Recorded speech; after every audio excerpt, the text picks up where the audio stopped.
Perhatikan pernyataan di bawah ini. 1. Lingkungan keluarga dan tempat tinggal. 2. Etnik dan kultural. 3. Status sosial dan minat. 4. Perkembangan kognitif dan kemampuan awal. 5. Perkembangan fisik dan kecerdasan. 6. Gaya belajar dan motivasi. 7. Perkembangan emosi dan spiritual. 8. Perkembangan sosial dan perkembangan moral. Karakteristik peserta didik yang harus menjadi perhatian guru dalam melakukan pembelajaran adalah A. 3, 4, 5, 6, 7, 8. B. 1, 2, 3, 4, 5, 6. C. 2, 3, 4, 6, 7, 8. D. 1, 2, 3, 5, 6, 7. Atau E. 1, 3, 4, 5, 7, 8. Mana ini yang tepat untuk karakter peserta didik yang harus diperhatikan oleh seorang guru. Kita lihat pembahasannya ya. Yang namanya karakteristik peserta didik itu ada 13 macam. Yang pertama itu adalah etnik, ya. Yang kedua kultural, ketiga status sosial, 4 minat, 5 perkembangan kognitif, 6 kemampuan awal, 7 perkembangan motorik, 8 gaya belajar, 9 motivasi, 10 perkembangan emosi, 11 perkembangan spiritual, 12 perkembangan sosial, dan ke-13 yaitu adalah perkembangan moral. Nah, ini adalah jenis-jenis dari karakteristik peserta didik yang harus kita tahu sebagai guru ya, yang harus kita tahu, yang harus kita hafal. Nah, ini maka untuk calon-calon seleksi PPPK tahap 2 ini harus menghafalkan ya karakter-karakter peserta didik ini. Nah, kita kembali ke pertanyaannya. Nah, yang mana ini karakteristik yang cocok untuk menjadi perhatian guru dalam melakukan pembelajaran. Nah, itu ada, kalau nomor 1 itu ada ya, nomor 1 itu ada, 2 etnik dan kultural, tadi juga ada, 3 itu ada status sosial tadi ya, 4 perkembangan kognitif dan kemampuan awal, ini tidak ada. Terus yang kelima, perkembangan fisik dan kecerdasan, itu juga ada ya. Yang ke-6 gaya belajar itu juga ada. Yang ke-7 perkembangan emosi dan spiritual itu juga ada. Dan yang ke-8 perkembangan sosial dan perkembangan moral itu tidak ada. Berarti yang tepat pilihannya yang mana? Berarti yang tepat yaitu adalah yang ada adalah 1, 2, 3, 5, 6, dan 7. Mana ini pilihannya? Nah, berarti yang D ya, yang D. 1, 2, 3, 5, 6, 7. Nah, kita lanjut ke soal berikutnya. Perhatikan kegiatan pembelajaran berikut. Yang pertama, peserta didik mengamati gambar bahan makanan yang mengandung zat makanan, mengkonseptualisasi bahwa bahan makanan yang mengandung karbohidrat, protein, dan lemak. Yang kedua, peserta didik memprediksi hasil uji terhadap larutan nasi. Yang ketiga, guru bersama perwakilan peserta didik mendemonstrasikan uji coba terhadap nasi dan siswa mengamati prosesnya. Yang keempat, peserta didik menjelaskan bahwa amilum merupakan sumber zat energi. Yang kelima, peserta didik mengolah data hasil percobaan tentang cara kerja zat petealin. Yang keenam, peserta didik merumuskan simpulan pengaruh kerja siswa. Pertanyaannya, kegiatan pembelajaran tersebut merupakan contoh kegiatan yang berorientasi pada keterampilan berpikir tingkat tinggi adalah A. Problem solving, B. Critical thinking, C. Transfer knowledge, D. Activity, atau E. Creativity. Nah, ini ya, ini keterampilan berpikir tingkat tinggi ya, ada beberapa macam ya. Nah, kita harus mengetahui apa yang namanya problem solving, apa yang namanya critical thinking, apa yang namanya transfer knowledge, D. Activity, atau E. Creativity. Kita harus mengetahui ini ya, kita harus mengetahui semuanya. Nah, maka dari itu kita akan bahas terkait hal tersebut. Yang pertama itu adalah transfer knowledge. Yang namanya transfer knowledge itu adalah sebuah keterampilan berpikir tingkat tinggi sesuai dengan ranah kognitif, afektif, dan psikomotorik yang menjadi kesatuan dalam proses mengajar. Nah, itu adalah yang disebut dengan transfer knowledge. Yang kedua, problem solving itu untuk memecahkan sebuah masalah. Jelas ya. Kalau creative thinking itu adalah berpikir kreatif dan dapat berupa pemikiran imajinatif dan menghasilkan banyak kemungkinan-kemungkinan solusi yang berbeda. Nah, terus yang keempat, critical thinking. Nah, critical thinking itu adalah berpikir yang lebih kompleks, berpikir secara mendalam dalam menemukan sesuatu informasi yang relevan dalam mengambil sebuah keputusan, menganalisis semua asumsi atau pendapat yang muncul dalam melakukan observasi atau penelitian berdasarkan data atau sebuah informasi. Nah, ini adalah penjelasan dari transfer knowledge, problem solving, creative thinking, dan critical thinking. Nah, kita kembali ke pertanyaannya, bahwa yang ditanyakan yaitu adalah kegiatan pembelajaran tersebut merupakan contoh kegiatan yang berorientasi pada keterampilan tingkat tinggi. Nah, jelas ya, kalau di situ terdapat ada kata hasil uji coba, mendemonstrasikan, berarti ada praktikumnya, ada psikomotoriknya, ada yang lainnya, ada kognitifnya juga, ada afektifnya juga. Berarti yang tepat yang mana?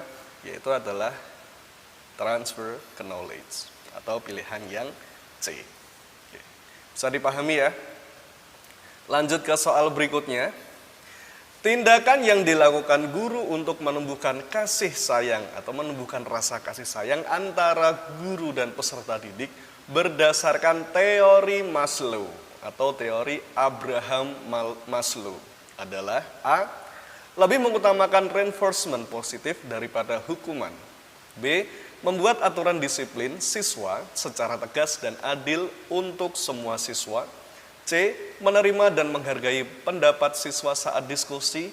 D. Memberikan materi pembelajaran sesuai dengan kebutuhan siswa. E. Mengembangkan iklim kelas dan pembelajaran secara kooperatif di mana siswa dapat saling mempercayai dan menghormati. Sebelum kita menjawab tentang pertanyaan ini, ya, berdasarkan teori Maslow, kita harus tahu dulu apa itu yang namanya teori Maslow. Bagaimana cara mengaplikasikannya teori Maslow ini. Nah, kita lihat ya teori motivasi dari Abraham Maslow.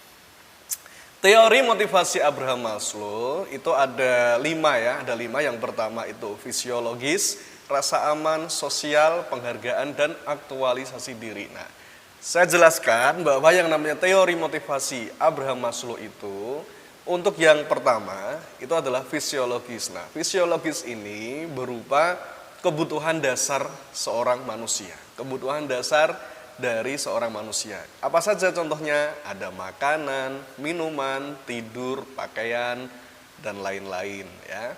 Terus yang kedua yaitu setelah fisiologis, setelah kebutuhan dasar yaitu adalah rasa aman.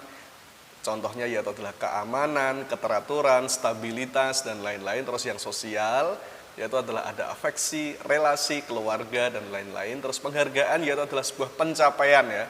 Pencapaian lebih ke tingkat pengakuan ya. Pengakuan, pencapaian status, tanggung jawab, reputasi, dan lain-lain. Serta yang terakhir yang paling atas yaitu adalah aktualisasi diri.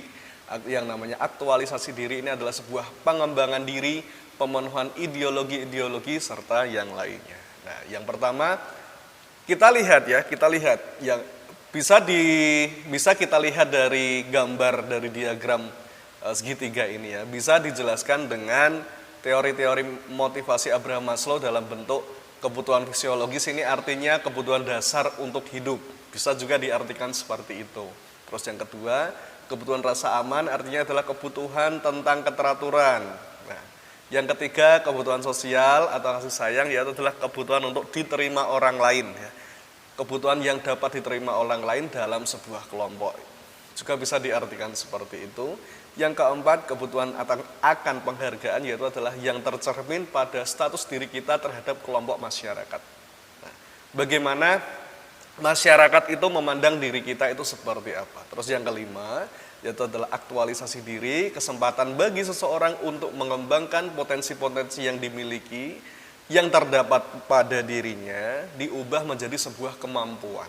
Nah, bagaimana kesempatan bagi seseorang itu untuk menggali potensi dirinya dan diubah untuk menjadi sebuah kemampuan. Itu adalah definisi dari aktualisasi diri dalam teori motivasi Abraham Maslow. Nah, kita kembali ke pertanyaannya bahwa tindakan yang dilakukan oleh guru untuk menumbuhkan rasa kasih sayang, berarti yang mana ini? Berarti apakah pilihan yang A, B, C, D, atau E? Kita lihat ya, lebih mengutamakan reinforcement positif daripada hukuman. Itu bukan mencerminkan rasa kasih sayang ya. Yang B, membuat aturan itu juga tidak mencerminkan sebuah kasih sayang. C, menerima dan menghargai pendapat siswa saat diskusi. Nah, ini juga menumbuhkan rasa kasih sayang antara guru dan peserta didik. Bisa ya, untuk memberikan materi pembelajaran sesuai dengan kebutuhan itu bukan menumbuhkan rasa kasih sayang, tetapi sebuah kewajiban mengembangkan iklim kelas dalam pembelajaran kooperatif di mana siswa saling menghormati dan mempercayai. Itu juga bukan menumbuhkan rasa kasih sayang. Berarti pilihan yang tepat ya adalah pilihan yang C. Menerima dan menghargai pendapat siswa saat diskusi. Baik, langsung saja menuju ke soal selanjutnya. Pak Iwan adalah seorang guru kelas 5 SD. Setiap pagi, Pak Iwan membuka pelajaran dengan bertanya kepada siswa tentang sarapan pagi, berpakaian rapi, dan kemudian dalam pembelajaran lebih mengedepankan penguatan perilaku melalui pujian atas perilaku yang positif terhadap siswa daripada pemberian hukuman atas perilaku negatif siswa. Pak Iwan sering memberikan komentar dan umpan balik yang positif daripada yang negatif. Ketika harus mendisiplinkan siswa, Pak Iwan sedapat mungkin dilakukan secara pribadi, tidak di depan khalayak umum, serta memberikan penghargaan atas pekerjaan, usaha, dan prestasi yang diperoleh oleh siswa. Pak Iwan memberikan kebebasan kepada siswa untuk menjelajah dan menggali kemampuan-kemampuan atau potensi yang dimiliki oleh siswa. Berdasarkan cerita tersebut, Pak Iwan menerapkan teori belajar A. Lev Vygotsky, B. David Ausubel, C. Abraham Maslow, D. Edgar Dale, atau E. David Coe. Nah, pilihan yang mana ini yang tepat? Apakah A, B, C, D, atau E? Kalau dari pertanyaan cerita tersebut, ini lebih condong pada bukan Lev Vygotsky ya. Kalau Lev Vygotsky itu lebih ke konstruktivisme. Kalau Ausubel itu juga bukan. Apalagi Edgar Dale juga tidak ya. David Coe. Nah, kita lihat kalau teori dari Abraham Maslow. Nah, yang namanya teori Abraham Maslow sesuai dengan yang saya jelaskan tadi, bahwa yang ada 5 pengembangan fisiologis, rasa aman, sosial, penghargaan, dan aktualisasi diri. Bahwa yang namanya fisiologis itu adalah kebutuhan dasar, kebutuhan fisik ya, ada makan, minum, tidur, pakaian, rumah, dan lain-lain. Rasa aman itu ada keamanan, keteraturan, stabilitas, dan lain-lain. Sosial ada afeksi, relasi, hubungan, keluarga, saudara. Terus yang penghargaan yaitu adalah pencapaian, reputasi, tanggung jawab, dan lain-lain. Aktualisasi diri adalah pengembangan diri, pemenuhan ideologi, dan lain-lain. Berarti pilihan yang tepat yaitu adalah teori dari Abraham Maslow. Abraham Maslow ya. Maaf, ini salah ketik ini. Pada pembelajaran tema Bumiku kelas 6 SD, mata pelajaran IPA tentang gerhana bulan diperoleh hasil evaluasi dari 30 peserta didik. Terdapat 10 anak yang tidak memenuhi batas ketuntasan minimal atau KKM. Program remedial yang paling efektif dalam kasus tersebut adalah A. Memberikan tugas latihan dengan memanfaatkan tutor sebaya. B. Memberikan pelajaran ulang di kelas. C. Menjelaskan kepada siswa satu persatu. D. Memberikan bimbingan siswa secara berkelompok menggunakan lembar kerja siswa. E. Memberikan tugas individu membuat gambar gerhana bulan kepada siswa. Sebelum kita menjawab soal ini sering keluar dalam tryout PPPK. Nah, bagi kita yang belum bisa mengerjakan soal ini tentang KKM atau program remedi, kita harus tahu bahwa yang namanya program remedi itu mempunyai kriteria. Nah, kita lihat dulu kriteria remedial itu seperti apa ya. Yang namanya kriteria remedial itu ada 3. Bila yang yang melakukan remedi itu kurang dari 20%, maka bimbingan khususnya yaitu adalah bersifat individu atau tutor sebaya. Pemberian bimbingan yang diberikan sesuai dengan kelemahan-kelemahan atau sesuai kapasitas peserta didik. Itu yang bila kurang 20% yang remedi.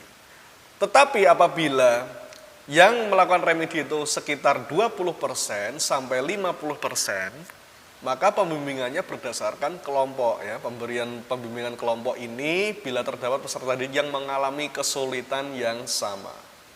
Nah, apabila yang melakukan tindakan remedi itu lebih dari 50%, maka yang harus dilakukan oleh guru yaitu adalah melakukan pembelajaran ulang. Ya, pemberian bimbingan dilakukan dengan metode dan media sesuai, tentunya berbeda, menyesuaikan dengan gaya belajar peserta didik. Nah, kita kembali ke soalnya, maka pilihan yang tepat yang mana? Nah, pilihan yang tepat yaitu adalah pilihan yang A, memberikan tugas latihan dengan memanfaatkan tutor sebaya. Bisa dipahami ya, berarti kita harus mengetahui yang namanya kriteria remedial itu ada 3, kurang dari 20% itu dilakukan secara individu, 20% sampai 50% itu dilakukan berdasarkan kelompok, apabila lebih dari 50% yang remedi dilakukan berarti adalah pembelajaran ulang. Seperti itu ya, mudah dipahami. Oke. Langsung menuju ke soal berikutnya.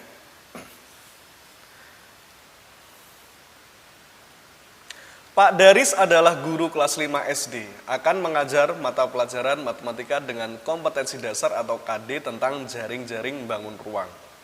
Langkah-langkah berikut pembelajaran yang akan dilakukan oleh Pak Daris adalah sebagai berikut. 1. Ia meminta peserta didik untuk membawa kardus bekas. 2. Ia menginstruksikan kepada peserta didik untuk membuka kardus sesuai dengan pola yang ada. 3. Peserta didik diminta untuk menggambar terkait pola kardus yang dibawanya. 4.